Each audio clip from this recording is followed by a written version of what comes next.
Do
Pour cette grâce. Pour moi, c'est une grâce de me présenter devant vous. Je dis merci à Dieu pour cette grâce, cette faveur. Je ne prends pas ça pour acquis, mais c'est une grâce. Deuxièmement, je vais dire merci à mon papa qui m'a donné cette confiance et qui m'a laissé sa place aujourd'hui pour vous parler de la parole de Dieu. C'est que Dieu a mis en moi. Je dis merci à papa.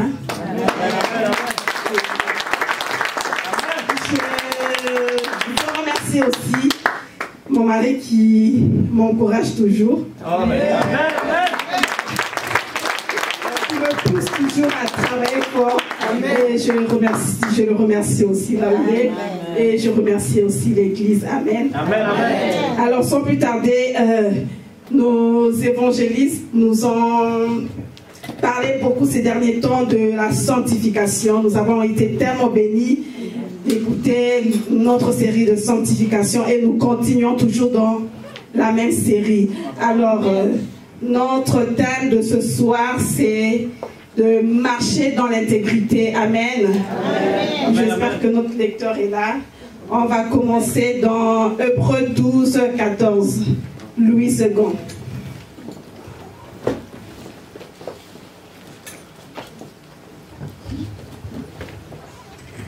Je lis Hébreux 12, verset 14, au nom de Jésus. Amen. Recherchez la paix avec tous et la sanctification, sans laquelle personne ne verra le Seigneur. Amen. Amen. Alors on nous dit recherchez la paix avec tous et la sanctification sans laquelle personne ne verra le Seigneur. Amen. Amen. J'ai essayé un peu de revoir dans d'autres versions. Dans la version de Darby, la Bible de Darby, ça nous dit, à la place de rechercher, on nous dit poursuivez. Vous pouvez vous asseoir. Amen. Amen. Dans la version de Darby, on nous dit poursuivez. À la place de rechercher, mais on nous dit poursuivez. Poursuivez la paix avec tous et la sanctification sans laquelle personne ne verra le Seigneur. Alors, j'ai essayé de comprendre poursuivez. Pourquoi ils disent poursuivez? Ça nous dit poursuivez parce que il nous dit continuez. Ça signifie continuer à suivre la sanctification. Ne vous arrêtez pas en chemin. Ne retournez pas dans la boue du passé. Allez jusqu'au bout. Parce que pourquoi Dieu a dit ça? Parce qu'il y a des fois on peut se relâcher. On peut être fatigué. On peut comme arrêter au milieu. Dès que nous atteignons notre bénédiction, on se dit j'ai eu ma bénédiction, je peux arrêter de vivre dans la sanctification. Or, on nous dit de poursuivre jusqu'au bout. Jusqu'au bout, c'est jusqu'à notre vie éternelle. Amen. Amen. Alors, dans la deuxième version de Thompson, on nous a dit, à la place de rechercher, ça nous a dit, efforcez-vous. Efforcez-vous dans la paix avec tous et la sanctification sans laquelle personne ne verra le Seigneur. Efforcez-vous, ça veut dire la sanctification est un effort de tous les jours. À chaque jour que Dieu te donne le souffle de vie, à chaque jour que tu te réveilles, tu dois toujours marcher dans la sanctification. C'est vrai que ce n'est pas facile. Des fois, on peut se dire que ce n'est pas facile. Mais la sanctification, c'est comme une guerre. C'est comme une bataille. Tu es en train de te battre. Tu es en train de te battre pour essayer de rester dans la crainte de Dieu. Tu es en train de te battre pour essayer de marcher pour essayer d'être saint, pour essayer de te tenir dans cette attitude de la crainte de Dieu. Amen. Alors, la sanctification, comme on nous a prêché par les autres hommes de Dieu, par les évangélistes, ça nous dit, ça signifie quoi la sanctification? C'est être mis à part pour Dieu. Tu te mets à part pour Dieu, pas pour un homme. Parce que tu peux te mettre à part pour un homme, mais tu ne vas bénéficier de rien. Mais tu te mets à part pour Dieu. Tu te conserves pour Dieu. Tu te consacres pour Dieu. Tu te rapproches de Dieu. Tu refuses tout péché. Tu te dis, ça moi je ne veux pas faire. Ça moi je refuse de faire. Mais tu refuses tout pour Dieu. Pas pour un homme, mais pour Dieu. Parce que tu sais qu'avec Dieu, tu vas en bénéficier de quelque chose. Avec Dieu, tu vas en bénéficier du salut. Amen. Et de la vie éternelle. Amen. Papa Clovis, tu peux nous lire 1 Pierre 1, 14 à 16.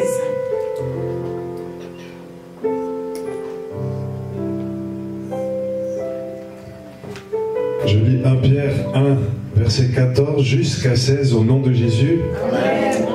Comme des enfants obéissants, ne vous conformez pas aux convoitises que vous aviez autrefois, quand vous étiez dans l'ignorance. Mais, puisque celui qui vous a appelé est saint, vous aussi soyez saints dans toute votre conduite. Selon qu'il est écrit, vous serez saints, car je suis saint. Amen. Amen. Dans le verset 14, ça nous dit, comme des enfants obéissants, ne vous conformez pas aux convoitises que vous avez autrefois quand vous étiez dans l'ignorance. Quand nous étions dans l'ignorance, c'est quand nous étions dans les péchés, quand nous étions des païens. Bien-aimés, maintenant nous sommes enfants de Dieu, nous sommes des chrétiens. Là, je suis en train de prêcher aux chrétiens, pas aux païens. Parce que le fait que nous sommes tous ici, nous avons accepté Christ et nous sommes enfants de Dieu, nous sommes chrétiens. Alors, je suis en train de prêcher aux chrétiens. Il a dit, comme des enfants obéissants, ne vous conformez pas aux convoitises d'autrefois. Autrefois, nous étions païens. Autrefois, nous faisions des choses qui ne plaisaient pas à Dieu parce que nous ne connaissions pas Dieu. Parce que nous n'avions pas encore reçu en nous Dieu. Maintenant que nous connaissons Dieu, il nous demande d'être saints. Être saint, ça veut dire quoi? C'est être pur dans notre conduite. Refuser tout péché, se rapprocher de Dieu comme on a vu dans la définition de la sanctification. Il veut que nous soyons saints parce que lui, il nous a créé à son image. Bien-aimé, Dieu nous a créé à son image et à sa ressemblance. Notre Dieu est saint, il est propre. Alors il veut que nous aussi, que nous soyons saints, que nous soyons propres. Si nous prenons un exemple tu portes une chemise blanche, une blouse ou une chemise blanche. S'il arrivait que ta chemise blanche, il y a une tache, c'est sûr que tu vas te dire, pourquoi tu commences à te poser des questions, pourquoi tu vas essayer de faire le tout pour enlever cette tache qui est sur ta chemise blanche. Et c'est ça que Dieu nous veut aussi. Dieu, parce qu'il nous a créés à sa ressemblance, il veut que nous soyons purs. Il veut que nous n'ayons pas de taches en nous. Ces taches-là, c'est le péché. Le péché fait que Dieu, ça nous écarte de Dieu. Il veut que nous soyons purs, que nous soyons saints, que nous soyons propres, parce que lui, il est saint, parce que lui, il est propre, parce qu'il nous a créés à sa ressemblance, il nous a créés à son image. Amen. Amen. Alors, il nous veut aussi, en tant que ses enfants, en tant que de petits dieux, que nous puissions marcher dans la sainteté, que nous puissions marcher dans la sanctification, que nous puissions marcher dans cette pureté, que notre corps soit pur, que notre corps soit lavé à chaque jour. Tu es tomber, tu fais tes efforts, tu te rappelles, non, je ne veux pas. C'est sûr que toi-même, tu ne pourras pas. C'est toujours avec l'aide du Saint-Esprit. Toi-même, tu ne pourras pas. C'est toujours avec l'aide du Saint-Esprit. Amen. Si je m'en vais dans Jacques 4, le verset 8, ça nous dit: approchez-vous de Dieu et il s'approchera de vous. Nettoyez vos mains, pécheurs. Purifiez vos cœurs, hommes irrésolus. Il nous demande, Dieu nous demande d'abord, nous, de s'approcher de lui. Si nous faisons le premier pas de s'approcher de lui, et lui s'approchera de nous. Et quand il nous demande ça, c'est il veut que nous soyons propres. Tu ne peux pas t'approcher de Dieu quand tes mains sont sales. Quand il dit les mains sales, c'est pas que tu... Et quand il dit de laver les mains, c'est pas que tu vas au robinet, là, tu laves tes mains. Ce n'est pas ça. Ça, c'est spirituel. Donc, tu dois être propre. Il dit pécheur. Il sait que nous sommes des pécheurs. Il nous a même appelés pécheurs. Nettoyez vos mains avant de venir vers moi. Purifiez vos cœurs. Bien-aimés, nos cœurs sont remplis de mal. Nous, les chrétiens, présentement, c'est malheureux de le dire, mais nous, les chrétiens, nos cœurs sont tellement remplis de mal. Nos cœurs sont tellement remplis de jalousie. Tu verras un chrétien voir son frère être béni, mais au lieu de se réjouir avec la bénédiction de son frère, il essaie juste de faire semblant, mais dans son cœur il a cette jalousie. Il ne peut même s'il voit son frère bien habillé ou sa soeur bien habillée, il ne peut même pas aller vers sa soeur ou son frère se dire à son frère: mon frère, tu es bien habillé. Bien aimé, si tu le dis, tu ne sais pas quelle bénédiction aussi tu l'auras. Tu l'auras. Essaye d'encourager, essaye de voir la bénédiction de ton frère, essaye d'encourager ton frère, parce que c'est là que tu auras aussi ta bénédiction. Amen. Amen. Tu peux nous lire Éphésiens 5, 3, 5.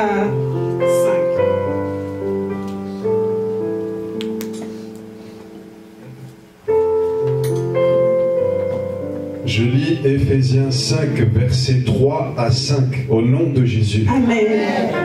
Que l'impudicité, qu'aucune espèce d'impureté et que la cupidité ne soit pas même nommée parmi vous, ainsi qu'il convient à des saints, qu'on n'entende ni paroles déshonnêtes, ni propos insensés, ni plaisanteries, choses qui sont contraires à la bienséance, qu'on entende plutôt des actions de grâce, car, sachez-le bien, aucun impudique ou impur ou cupide, c'est-à-dire idolâtre, n'a d'héritage dans le royaume de Christ et de Dieu. Amen. Amen.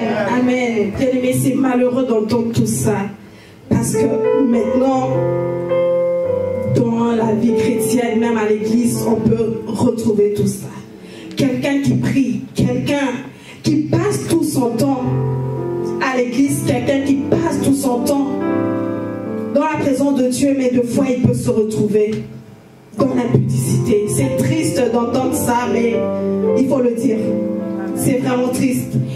Il nous dit que l'impudicité, qu'aucune espèce d'impureté et que la cupidité ne soit même pas nommée parmi vous. Nous, en tant que chrétiens bien-aimés, nous devons éviter. Il y a des choses que toi-même tu peux juste éviter. Tu te dis, je suis un enfant de Dieu. Mon corps est le temple du Saint-Esprit. Comment je peux me permettre de faire tout ça?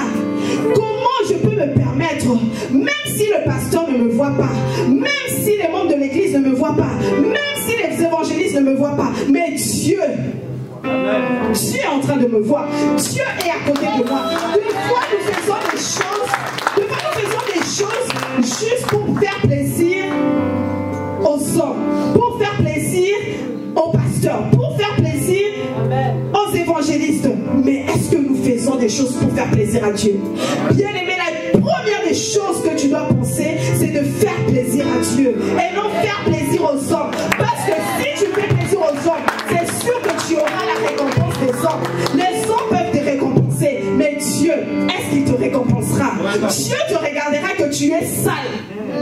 et tu viens vers moi, tu lèves tes mains à l'église, le pasteur te voit que tu es en train de lever tes mains, tu es en train de louer Dieu, mais Dieu te trouve sale. Dieu te trouve que tu es impur. Dieu trouve que ton cœur est sale.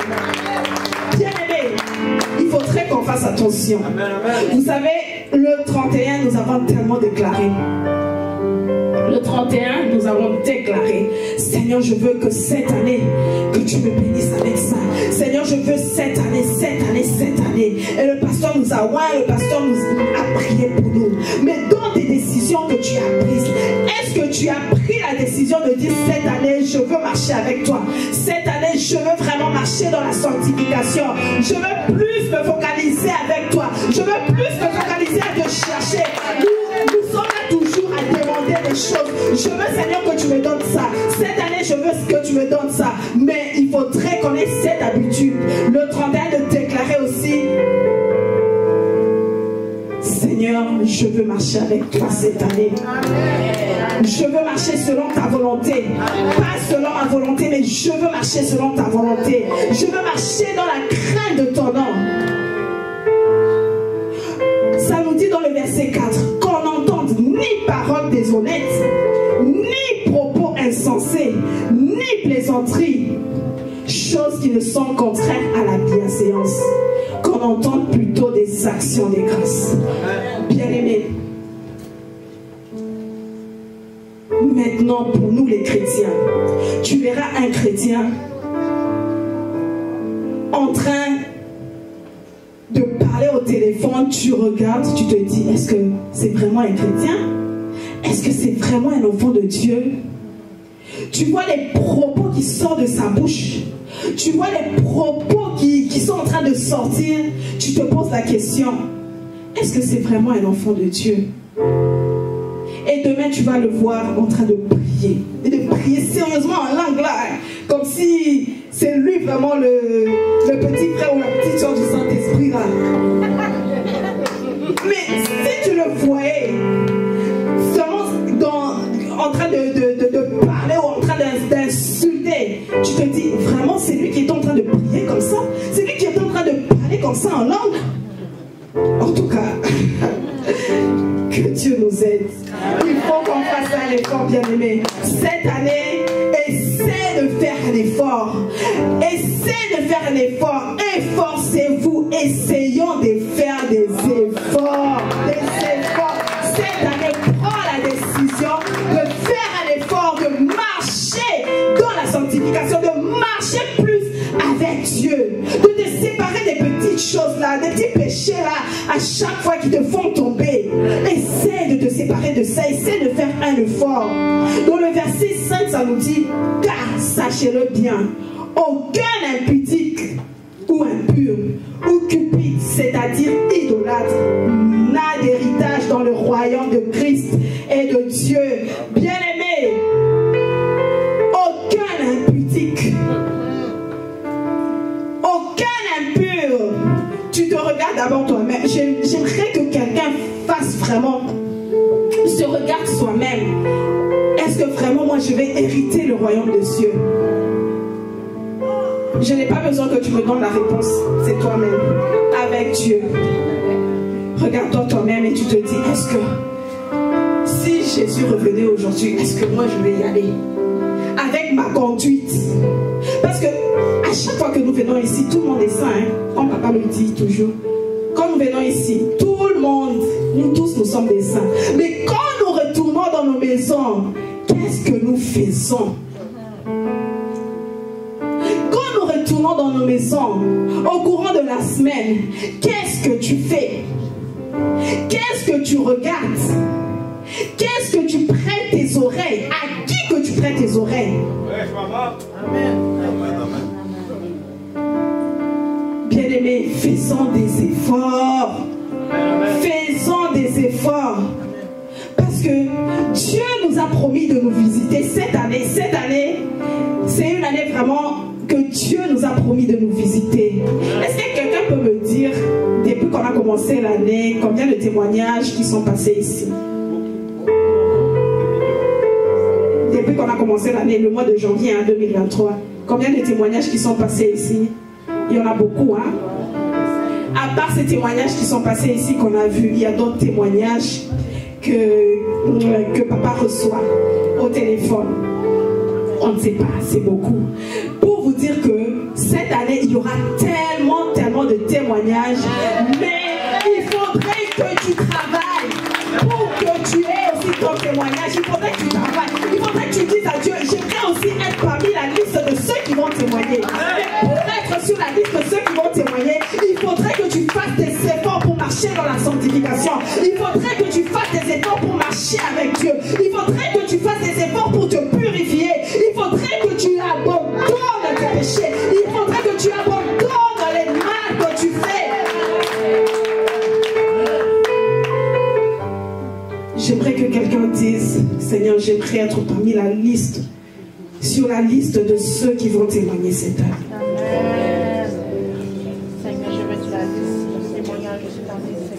J'aimerais être sur la liste de ceux qui vont témoigner cette année. Bien-aimés, ne commence pas à regarder seulement ceux qui sont en train de défiler pour témoigner. Ne reste pas là juste pour applaudir les témoignages des autres. Il faudrait qu'on applaudisse aussi ton témoignage. Il faudrait que cette année qu'on applaudisse aussi ton témoignage. Il faudrait qu'on te voit aussi là-bas en train de témoigner et qu'on applaudisse aussi ton témoignage. Je suis en train de vous prêcher, je me prêche aussi moi-même, je suis aussi là. Amen, amen, amen. Alors pour que le peuple de Dieu, pour que l'église puisse applaudir ton témoignage, il faudrait que tu marches dans la sanctification. Il faudrait que tu marches dans la crainte de son nom. Parce que si tu es en train de marcher dans la sanctification, tu n'auras même pas besoin de faire des prières fortes là à chaque jour. À chaque jour, tu n'auras pas besoin de chasser le diable à chaque jour. Parce que à chaque fois qu'il voudra venir, il voit déjà ton corps qui est pur. Il verra que ton corps est propre. Ton corps est nettoyé. Il va essayer, mais il se dira, moi je n'ai pas de place là-bas. Moi je n'ai pas de place. Mais s'il trouve que ton corps est sale, il va commencer à jouer avec toi. Comme si c'était un ballon. Il te jette là-bas, il t'envoie des maladies, il t'envoie plusieurs choses. Parce qu'il trouve sa place en toi. Il trouve que ton corps est sale. La Bible nous dit, n'attristez pas le Saint-Esprit. Bien-aimé, lorsque ton corps est sale, le Saint-Esprit n'aura pas de place en toi. La majorité des personnes, la plupart du temps, on se dit, tu n'as pas besoin d'appeler le Saint-Esprit parce que le Saint-Esprit peut partir. Il n'aura pas de place en toi. Il va s'enfuir, il va partir parce qu'il se dit, moi je suis propre. Comment je vais aller habiter dans un corps qui est sale? Comment je vais aller habiter dans une maison qui est sale? Il va partir. Et quand le Saint-Esprit s'en va, c'est fini pour toi. C'est fini pour toi. Tu vas commencer à errer comme ça. Tu vas commencer à être conduit. Si le Saint-Esprit est là, c'est le diable qui te conduit. Et si le diable te conduit, il t'emmène où? Voilà. Il t'emmène à l'enfer. Et c'est ça qu'on ne veut pas. Tu es un enfant de Dieu. Ça sera triste que tu as tellement travaillé tout au long de ta vie et que tu te retrouves en enfer. C'est triste. Pourquoi? Parce qu'à un certain moment, tu te relâchais. À un certain moment, tu as baissé les bras. Au lieu de travailler fort, au lieu de t'efforcer à marcher dans la sanctification, à un certain moment, tu te relâchais. Tu es fatigué. Et le diable vient en profiter. Bien-aimés, faisons des efforts. Faisons les efforts pour essayer de garder le Saint-Esprit en nous. Faisons les efforts pour essayer de nous tenir propres. Faisons les efforts pour essayer de tenir nos corps propres. Le psaume 15, verset 1 à 3, ça nous dit, psaume de David, ô Éternel, séjournera dans ta tente? Qui demeurera sur ta montagne sainte? Celui qui marche dans l'intégrité, qui pratique la justice et qui dit la vérité dans son cœur. Il ne calomnie point avec sa langue. Il ne fait point de mal à son semblable et il ne rejette point l'opprobre sur son prochain. Bien-aimés, la Bible nous dit: qui séjournera dans sa tente?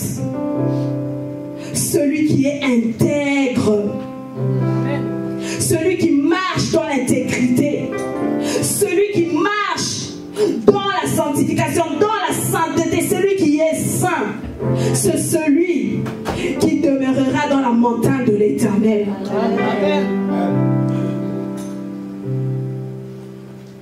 Est-ce que toi,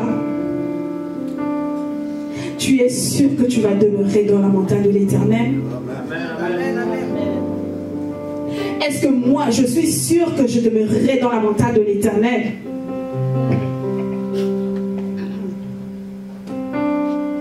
C'est la question qu'on doit se poser.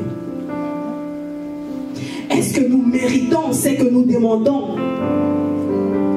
Est-ce que nous méritons ce que nous demandons à Dieu? Est-ce que tu le mérites? Ou tu demandes juste pour que Dieu te fasse grâce? Dieu peut te faire grâce, mais à toi aussi de faire des efforts. Fais des efforts. N'attends pas seulement la grâce de Dieu. Fais des efforts pour séjourner dans sa maison, pour séjourner dans sa tente. Fais des efforts. N'attends pas seulement sa grâce. Il dit dans le verset 3, il ne calomnie point avec sa langue. Il ne fait pas de mal à son semblable. Bien-aimé, aujourd'hui les chrétiens sont devenus rusés. Même dans les travails, tu verras un chrétien en train de comploter pour son collègue. Tu le verras tout le temps dans le bureau. Allez voir les chefs, allez voir les boss, juste pour parler de mal de son collègue, même s'il ne travaille pas bien. Toi, tu ne peux pas l'aider. Toi, tu trouves que toi, tu travailles bien, mais tu peux aider ton frère. Tu peux aider ton collègue. Tu peux aider ta collègue. Tu peux te dire que non, vu qu'il ne travaille pas bien, regarde, je vais commencer à te montrer. On va faire ça, on va faire ça, on va faire ça. Mais nous, les chrétiens, nous sommes pires que même les païens. Nous, les chrétiens, on va essayer de pousser, on va essayer même d'aller commencer à dire des mensonges au bureau. On va commencer à essayer d'aller dire des mensonges pour que ton collègue soit mis dehors. Et si ton collègue était libre, comment tu vas te sentir? Si tu te sens bien, donc tu n'es pas un chrétien. Je suis désolée de le dire, mais c'est triste. Si tu te sens bien et que ton collègue, on le mettait dehors, tu n'es pas un chrétien, tu n'es pas un enfant de Dieu. Et le Saint-Esprit n'est pas en toi. Parce que le Saint-Esprit, s'il est en toi, le Saint-Esprit donne cet amour. Si le Saint-Esprit est en toi, il te donne le goût d'aider. Il te donne l'amour d'aider les autres. Pas de calomnier, pas de dire des médisances, pas la haine. Le Saint-Esprit est l'amour. Amen. Il nous dit de pratiquer le bien. Pratiquer le bien envers tous. Que la cupidité, l'impureté ne soient même pas citées parmi vous. Et que notre vie soit une vie d'action de grâce. Les propos qui sortiront de nos bouches soient le propos pour bénir, pas pour maudire. Amen.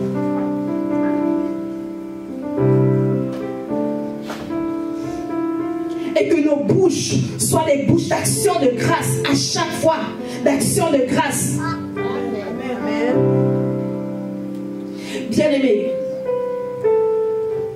la Bible nous dit, le Proverbe 4, 23, garde ton cœur plus que toute autre chose, car de lui viennent les sources de la vie. Qu'est-ce que nous nourrissons dans nos cœurs? La jalousie, la haine, la colère. Tu verras un enfant de Dieu qui a haineux, cette haine en lui. Même s'il y a quelqu'un qui lui a fait du mal, il peut pardonner. Il va même te dire, oui, j'ai déjà pardonné. Mais à chaque fois que tu vois la personne, tu vois cette haine. Tu as cette haine. Tu n'as pas pardonné. Pourquoi tu dis que tu as pardonné, mais à chaque fois, tu te dis même, oh, si je me rappelle de ce problème, ça me range. Mais tu as dit que tu as pardonné. Donc tu n'as pas pardonné. Il y a la colère. La colère qui nous envahisse. Les enfants de Dieu. La colère t'envahit. Pourquoi? Pourquoi? Donc le Saint-Esprit n'est pas en toi. Tu as laissé la place à la colère de prendre la place en toi, mais tu as mis de côté le Saint-Esprit. Bien-aimés, je vais vous donner mon témoignage. Amen. Je vais vous donner mon témoignage. En 2018, je pense en 2018,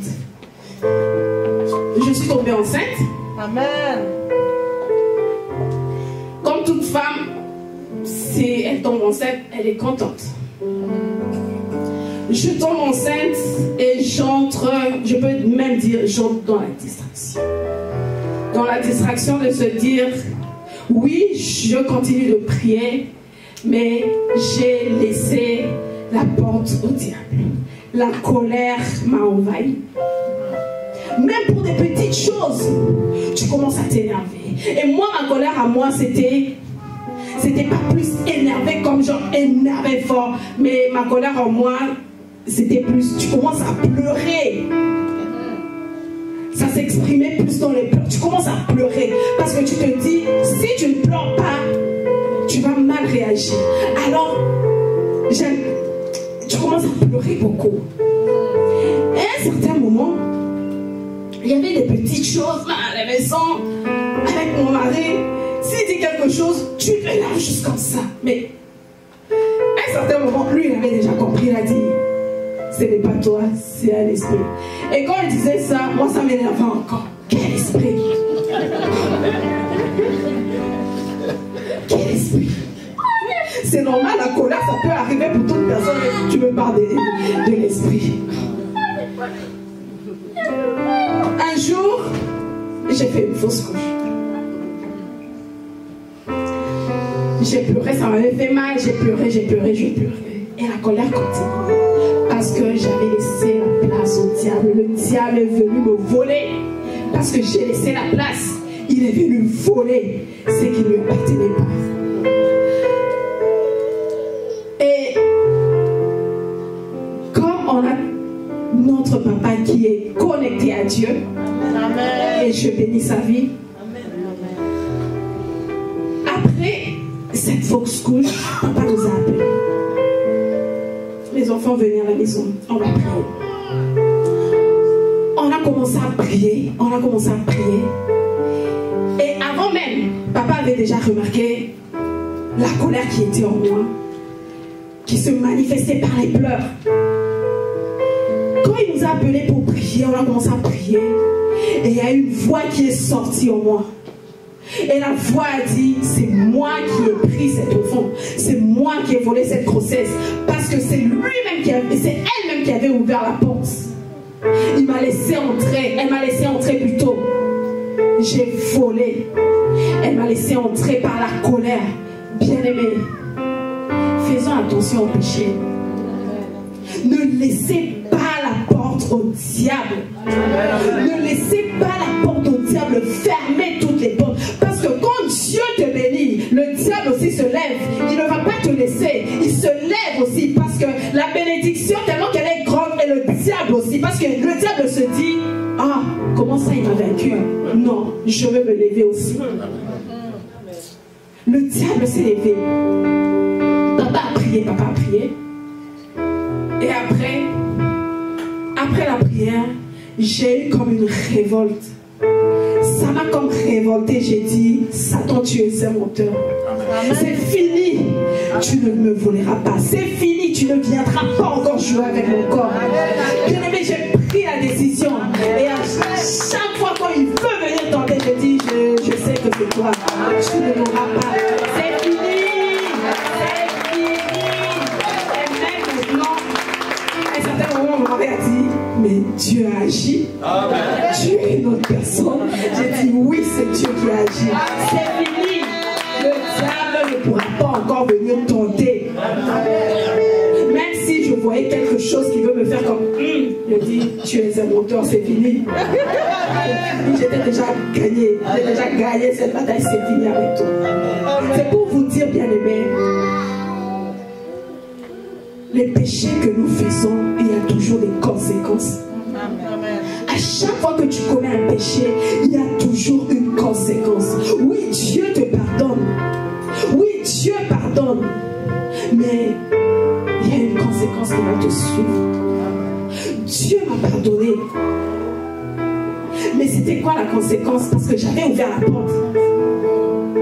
Le diable a volé. C'est ça la conséquence.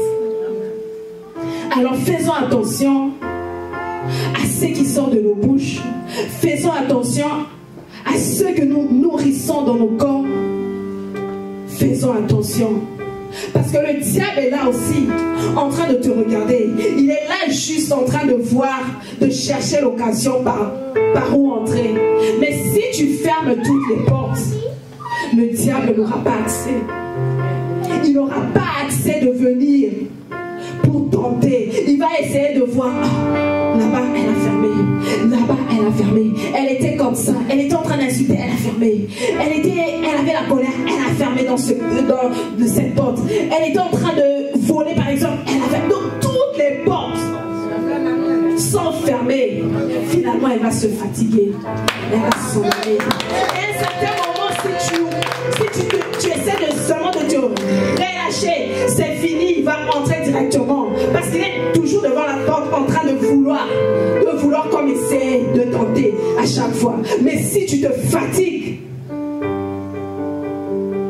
il vient directement. Et quand il vient, il frappe fort.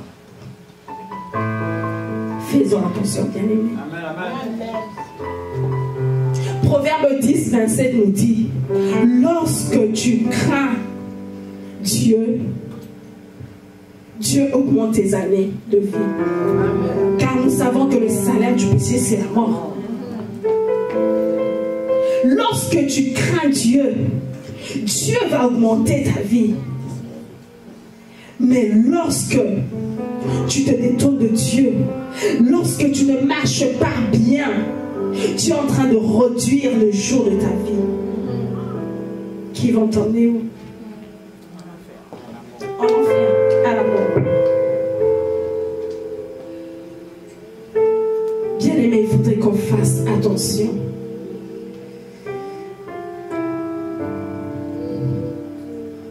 Il faudrait qu'on fasse attention. Il faudrait que nous soyons vrais devant Dieu.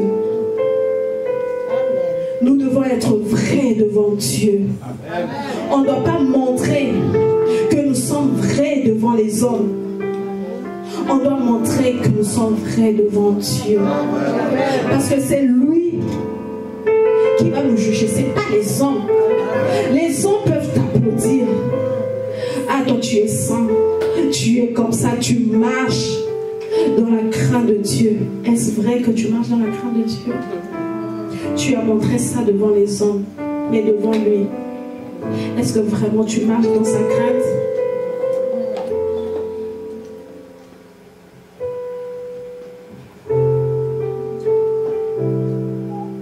On ne doit pas attrister le Saint-Esprit.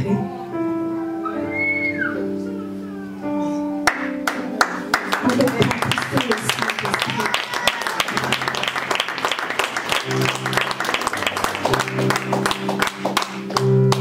Et il nous dit encore que l'incrédulité ne se trouve même pas parmi vous.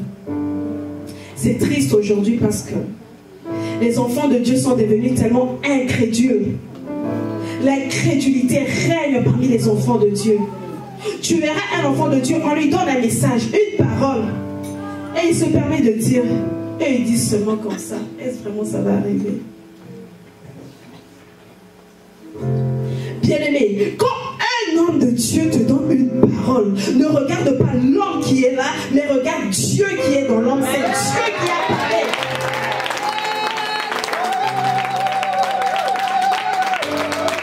La majorité du temps, nous regardons l'homme qui est là. C'est pourquoi il y a des choses qui n'arrivent pas. Et nous mettons cette incrédulité, nous mettons le doute. Il dit toujours comme ça. Eux là, ils disent toujours comme ça. Est-ce que ça va arriver? Tu es en train de faire retarder ta bénédiction. Tu es en train même d'arrêter. Parce que Dieu se dit, ah, donc il ne m'a pas cru. Il pense que c'est l'homme qui est en train de dire, or c'est moi qui est en train de dire au travers de cet homme. Parce que c'est moi qui habite dans cet homme. Enlevons l'incrédulité. Essayons de faire confiance à la parole qu'on te donne. Saisis cette parole. Et quand tu saisis cette parole, tu te dis, c'est Dieu qui m'a donné cette parole. Et tu verras que cette parole va s'accomplir. Tu enlèves le doute. Si dans les années passées, tu doutais, mais cette année, essaie de faire un effort d'enlever le doute. Enlève l'incrédulité. Amen. Les murmures. On voit l'exemple des enfants d'Israël. Ils ont murmuré. Dans Nombre, je vais lire pour vous. Nombre 14, 20 à 23.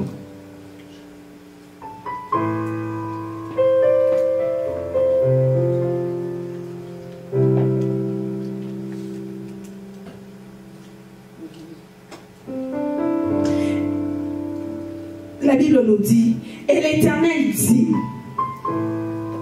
je commençais par 19, pardonne l'iniquité de ce peuple. Ça c'est Moïse qui est en train de parler. Selon la grandeur de ta miséricorde, quand tu as pardonné ce peuple, depuis l'Égypte jusqu'ici. Et l'Éternel dit, je pardonne comme tu l'as demandé. Mais je suis vivant, et la gloire de l'Éternel remplit toute la terre. Ceux qui ont vu ma gloire et les prodiges que j'ai faits en Égypte et dans le désert, qui m'ont tenté déjà 10 fois et qui n'ont point écouté ma voix. Tout cela, c'est le verset 23 qui m'intéresse plus. Il dit, tout cela ne verront point le pays que j'ai juré à leur père de leur donner. Tous ceux qui m'ont méprisé ne le verront point. Ceux qui ont murmuré, tout ce que Dieu a fait dans les déserts, tout ce que Dieu a fait avec eux, à un certain moment, ils ont commencé à murmurer. Mais Dieu a pardonné, il a dit, je pardonne, mais ils ne verront point le pays que j'ai juré à leur père. La conséquence du péché, la conséquence des murmures. Dieu a pardonné, mais il y a une conséquence qui s'est suivie. Parce qu'ils ont murmuré. Ils ont murmuré plutôt. C'est pourquoi nous devons éviter les péchés. C'est pourquoi nous devons éviter. Parce qu'il y a toujours des conséquences qui nous poursuivent. Bien-aimé, l'entourage. Il faudrait que cette année, essaie de regarder dans ton entourage. Parce qu'il y a d'autres personnes. Tu es avec la personne, mais à chaque fois, la personne te retire vers l'arrière. Au lieu de te pousser vers l'avant, au lieu de te pousser vers ta destinée, mais la personne, c'est comme la personne te retire vers l'arrière. Tu es avec la personne, tu te retrouves à pécher. Et après un certain moment, tu te dis, mais Seigneur, j'ai fait des efforts. J'ai fait des efforts, mais comment je me suis retrouvé à tomber? Comment je me suis retrouvé à dire de tels propos? Il y a d'autres personnes qu'on doit tamiser. Vous savez, en Afrique, je ne sais pas ici, hein, j'ai pas encore vu. En Afrique, il y a quelque chose qu'on appelle tamis. Vous savez, hein? Camille. Donc on met la farine à l'intérieur, il y a des déchets, il y a la bonne farine qui passe par les trous et le déchet là qui reste. C'est comme ça qu'il faut tamiser cette année. Tamise tes relations, tamise ton entourage. Tu te dis, non, cette personne, je ne veux pas continuer avec elle en 2023 parce qu'avec elle, je n'avance pas. Au contraire, je suis en train de tourner en rond. Au contraire, il est en train de me tirer vers l'arrière. Essaye d'aller en avant avec les personnes qui vont te booster, avec les personnes qui vont te pousser vers ta destinée.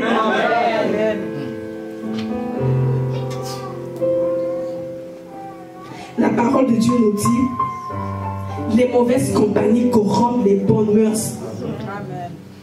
Si tu as des mauvaises compagnies, si tu t'entoures des mauvaises personnes, même si toi tu es bon, mais le fait que tu es entouré par des mauvaises personnes, tu seras tenté d'être comme eux. C'est eux qui vont te tirer. Si tu n'es pas forte là, c'est eux qui vont te tirer. Au lieu que toi tu le ramènes vers Dieu, au lieu que toi tu le ramènes vers l'Éternel, mais c'est eux qui vont te tirer. À commettre du mal, à commettre le péché, à commettre l'iniquité. Essaie de tamiser cette année. Tamise. C'est sûr qu'il y aura d'autres qui pourront te dire, mais comment cette année tu es devenu comme ça? Comment cette année tu as changé? Mais toi tu le fais pour Dieu, pas pour un homme. Tu le fais pour Dieu. Tu prends la décision de tamiser pour Dieu. Tu te dis, moi cette année je veux tamiser pour Dieu. Je vais tamiser pour marcher avec Dieu. Je vais tamiser pour marcher dans la sanctification, pour honorer mon Dieu. Je ne vais pas le faire pour te faire plaisir toi, non. Je ne vais pas le faire pour te faire plaisir toi mon ami, mais je vais tamiser pour faire plaisir à Dieu. Amen, amen, amen, amen, amen. Nous allons nous lever.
journée de prière. Alors nous allons entrer dans la prière forte. Amen. Amen. Alors tu vas répéter après moi. Éternel, éternel, éternel. Que toute plante introduise dans ma vie par le serpent et ses agents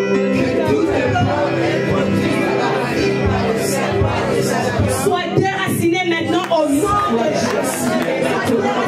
Au nom de Jésus. Commence à déraciner. Commence à déraciner. Commence à déraciner. Déracine. Toute plante qui est introduite dans ta vie par le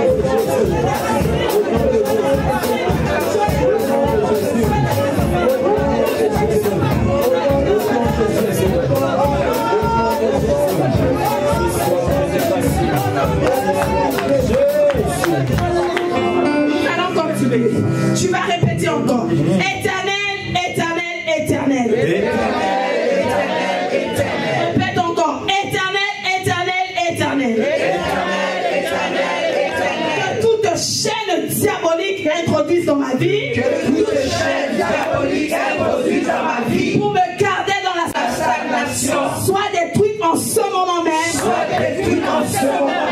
Nom de Jésus. Nom de Jésus.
On va continuer. Tu vas déclarer encore. Sur base d'Ésaïe 28, 18. Sur la base d'Ésaïe 28, 18. Je détruis toute alliance avec la mort. Je détruis toute alliance avec la mort. Sur base d'Ésaïe 28, 18. Sur base d'Ésaïe 28, 18. Je détruis toute alliance avec la mort. Je détruis toute alliance avec la mort. Dans le nom de Jésus.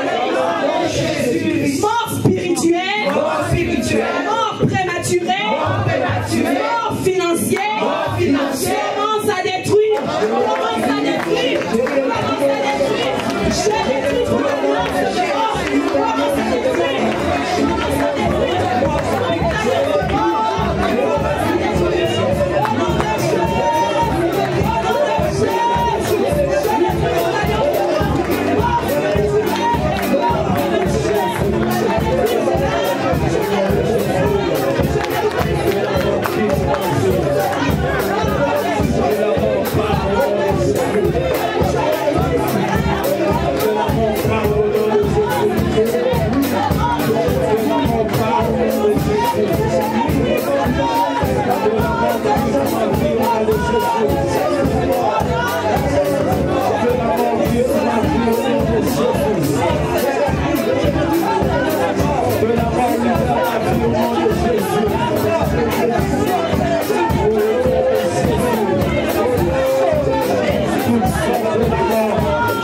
Alléluia.